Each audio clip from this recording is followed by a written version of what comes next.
ایسی ہی بات ہے، سالوں پہلے پھپھو کو بے دخل کر دیا، پتہ نہیں وہ زندہ بھی ہیں یا نہیں۔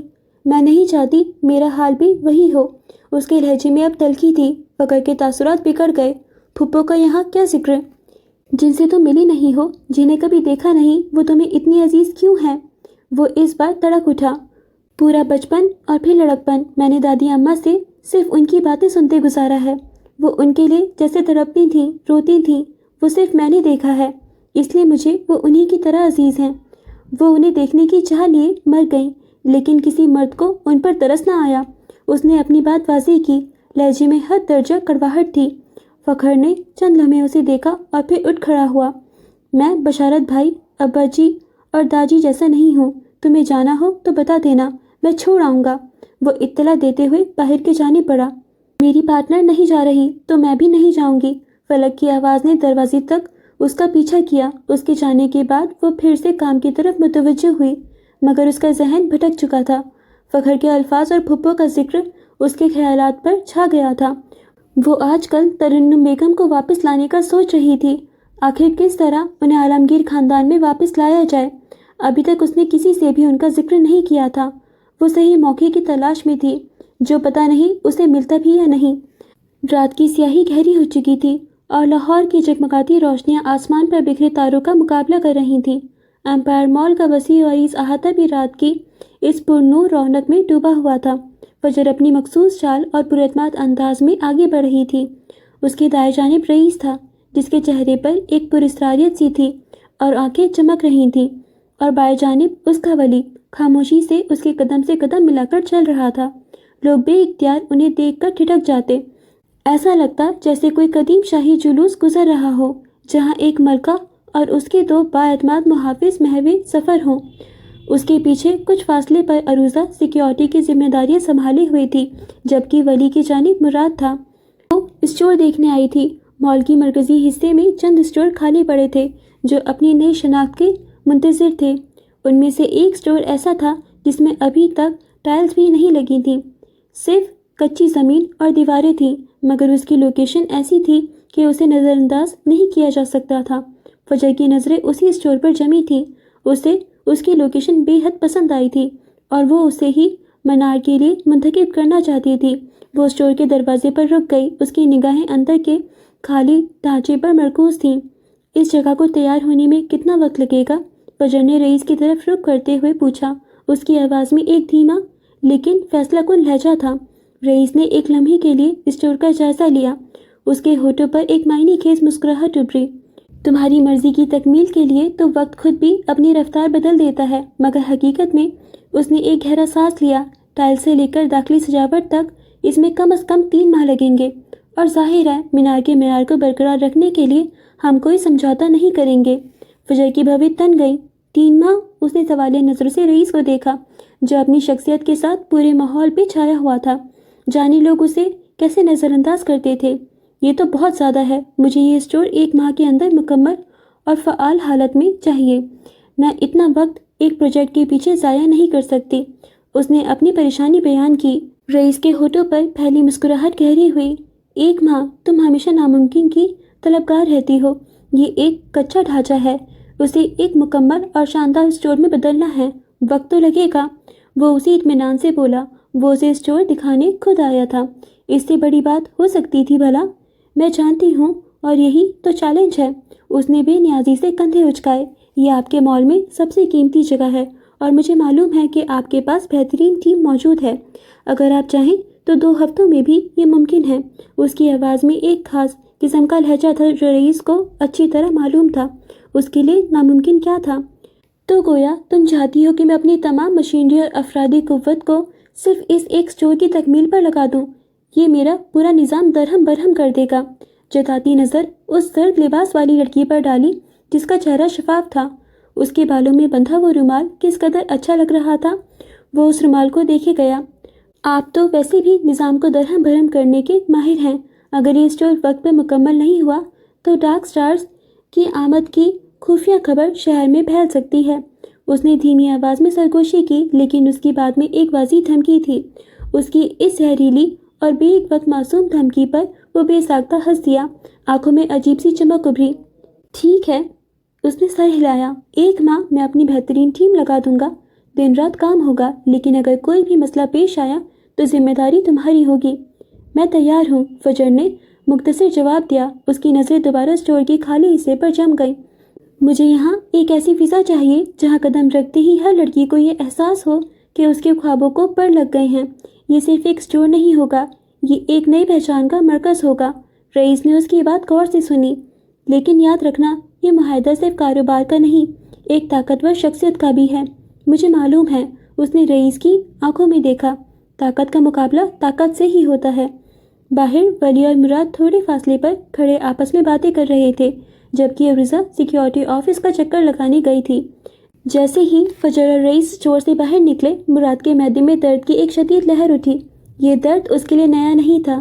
جب بھی فجر اس کے آس پاس ہوتی، اس کے اندر ایک عجیب سی بے چینی اور چڑچڑاہٹ جاگ اٹھتی تھی۔ وہ فوراً فجر کی طرف مڑا۔ اس کے چہرے پر ایک شیطانی مسکراہٹ تھی۔ مکری، میں نے تمہیں رات خواب میں دیکھا تھا، اس نے ڈرامائی انداز میں کہا، آواز میں شرارتی چمک تھی۔ تم جہنم کے بالکل بیچوں بیچ کھڑی تھی اور تمہارے بالوں میں آگ لگی ہوئی تھی، بالکل ٹارچ کی طرح۔ وہ ہنسا، ایک ایسی ہنسی جو پتھر کو بھی پگھلا دیتی، خوفناک ہنسی۔ فجر نے ایک لمحے کو اپنی آنکھیں تنگ کی، جیسے مراد کی بات اس کے دماغ میں تیز رفتار سے پروسیس ہو رہی ہو۔ پھر اس کے ہونٹوں پر بھی ایک شیطانی مسکراہٹ پھیلی۔ اوہ، واقعی کمال ہے، اس نے اپنے مخصوص دھیمے اور پراعتماد لہجے میں کہا، جس میں زہر میں ڈوبی مٹھاس تھی۔ میں نے بھی آپ کو خواب میں دیکھا تھا، آپ اور آپ کے پیارے ڈارک لارڈ، رئیس کی طرف ہلکا سا اشارہ کرتے ہوئے۔ اسی جہنم میں شعلوں کے آغوش میں ایسے جل بھن رہے تھے کہ آپ کو دیکھ کر باربیکیو بھی شرما جائے۔ آپ کے سر پر سیب کی ٹوکریاں تھیں اور آپ کباب بننے کی آخری اسٹیج پر تھے۔ مراد کی ہنسی جیسے کسی نے بٹن دبا کر بند کر دی ہو۔ وہ حیرت سے فجر کو دیکھنے لگا، جس نے اس کے ساتھ ساتھ رئیس کو بھی نہیں بخشا تھا۔ رئیس نے حیرت سے اسے دیکھا، جیسے پوچھ رہا ہو، آخر میں نے کیا کیا؟ پھر تعصب سے سر ہلایا۔ وہ دونوں نہیں سدھر سکتے تھے۔ جبکہ ولی بے ساختہ ہنس دیا۔ اس سے پہلے کہ مراد کو جواب دیتا، وہ پھر سے گویا ہوئے۔ اور سب سے دلچسپ بات یہ تھی کہ اس جہنم کا سارا ایندھن آپ کے فضول لطیفوں سے بنا تھا، اور جو آگ لگی تھی وہ آپ کی جلنے کی بھوک کی وجہ سے مزید بھڑک رہی تھی۔ مراد کو لگا جیسے کسی نے اس پر ٹھنڈا پانی کی بالٹی الٹ دی ہو۔ دیکھو تم، اس نے کہنے کو انگلی اٹھائی، یقیناً آج پھر میں ایسا کچھ دیکھوں گی اور کل آ کر بتاؤں گی کہ آگے کیا ہوا۔ مراد نے 100 بار خود پر لعنت بھیجی۔ آخر پنگا لیا ہی کیوں؟ چلے رئیس صاحب، بہت ہو گئی جہنم کی باتیں، اب مجھے آپ کی اس جنت سے باہر نکلنا ہے۔ رئیس نے اپنی دبی مسکراہٹ کو آخرکار ایک گہرے سانس میں دباتے ہوئے کہا، جی محترمہ، پہلے آپ۔ اس نے ہاتھ سے آگے اشارہ کیا اور وہ اپنا چشمہ آنکھوں پر جماتی آگے بڑھ گئی۔ وہی مغرورانہ چال۔ مراد ابھی بھی وہیں کھڑا تھا۔ اس نے حیرانی سے ولی کو دیکھا۔ اس کا چہرہ ابھی تک ٹماٹر کی طرح سرخ تھا۔ کیسے جھیلتے ہو اسے؟ اس کے لہجے میں اب بھی حیرانی اور ہلکی سی شکست تھی۔ وہ اپنے ذہن میں جملے بنا رہا تھا کہ اگلا حملہ اس پر کیا کرنا تھا۔ ولی نے اپنے دونوں ہاتھوں کی طرف دیکھا اور پھر کندھے اچکا دیے، کبھی کانچ لگوا کر تو کبھی کانٹا گھسوا کر۔ ہاں، بس یوں ہی گزر رہی تھی۔ رات کی سیاہی گہری ہو چکی تھی اور شہری روشنیاں فلک کے کمرے کی کھڑکی سے اندر جھانک رہی تھیں۔ لیپ ٹاپ بند تھا اور وہ سونے کی تیاری کر رہی تھی۔ اس نے اپنے گھنگریالے شہد رنگ کے بالوں کو ڈھیلی چوٹی میں باندھ لیا تھا اور اب اپنے بیڈ کے کنارے پر بیٹھی کمفرٹر کو درست کر رہی تھی۔ دن بھر کے کام کی تھکن اور فخر کے ساتھ ہونے والی تلخ گفتگو نے اسے نڈھال کر دیا تھا۔ اچانک دروازے پر ہلکی سی دستک ہوئی اور پھر دروازہ کھلنے کی آواز آئی۔ فاقرہ مسکراتی ہوئی اندر داخل ہوئی۔ اس کے چہرے پر ہمیشہ کی سی نرمی تھی۔ ابھی تک جاگ رہی ہو؟ اس نے دھیمی آواز میں پوچھا اور بیڈ کی پائٹی پر بیٹھ گئی۔ بس سونے کی تیاری ہی کر رہی ہوں، آج کام زیادہ تھا، یہ پروجیکٹ مشکل ہے، زیادہ محنت لگتی ہے اور زیادہ طاقت بھی۔ فاقرہ نے سر ہلایا۔ میں جانتی ہوں تم اپنی کہانیوں میں بہت جان ڈال دیتی ہو، مگر اپنی صحت کا بھی خیال رکھا کرو، اتنی رات دیر تک جاگتی رہتی ہو۔ بس جب تخلیقی جنون سوار ہو تو پھر نیند کا خیال نہیں رہتا۔ اس نے لحاف کو مزید سیدھا کرتے ہوئے کہا۔ اس کی نظریں ابھی فاقرہ پر تھیں، جیسے وہ جاننا چاہ رہی ہو کہ فاقرہ کے آنے کا اصل مقصد کیا تھا۔ ایک لمحے کی خاموشی چھا گئی، جس میں فاقرہ نے قدرے ہچکچاہٹ محسوس کی۔ پھر اس نے گہرا سانس لیا، جیسے کوئی اہم بات کہنے کی تیاری کر رہی ہو۔ فلک، وہ میں تم سے کہنا چاہ رہی تھی